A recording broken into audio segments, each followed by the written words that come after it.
જય શ્રી કૃષ્ણ બધાને. તમે કેમ છો? આજે આપણે કરવાનું છે ઘઉંનું દવણું. આપણે જોઈએ કે આપણે કેવા ઘઉંની રોટલી ખાઈએ છીએ. તો ચાલો જોઈએ અમારી ઘરની વાડીના ફાઈબરથી ભરપૂર ઘઉં.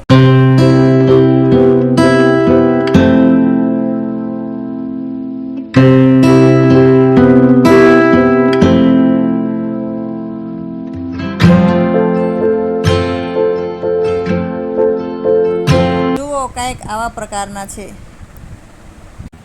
આ છે રાશન કાર્ડમાં મળતા ઘઉં. એમાં પણ ફાઈબર ભરપૂર હોય છે. તે ખાવામાં ખૂબ જ સારા હોય છે. આ છે અમારી ઘરની વાડીના ગયા વર્ષના ઘઉં, જેમાં મેં દિવેલવાળા કર્યા હતા. અને દિવેલવાળા ઘઉંની રોટલી ખૂબ જ પોચી થાય છે.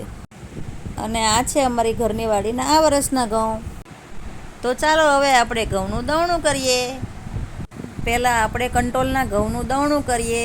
એમાં કચરું તો ખૂબ જ હોય છે, પણ એમાં ફાઈબર પણ ભરપૂર હોય છે.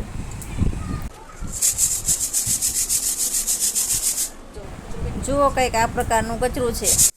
જયે કીધું, મમ્મી હું પણ તમને દવણું કરાવું. કંટ્રોલના ઘઉં સાફ થઈ ગયા છે. હવે વાડીના ઘઉં જે દિવેલવાળા કર્યા હતા એ સાફ કરવાના છે.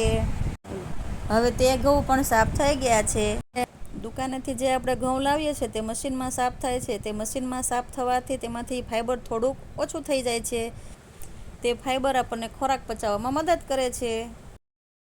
હવે આપણા ઘઉંનું દવણું થઈ ગયું છે. તમે કેવા ઘઉંની રોટલી ખાઓ છો તે મને કોમેન્ટમાં જણાવજો. જો આ વિડીયો તમને ગમ્યો હોય તો ચેનલને લાઇક, શેર અને સબસ્ક્રાઈબ કરજો.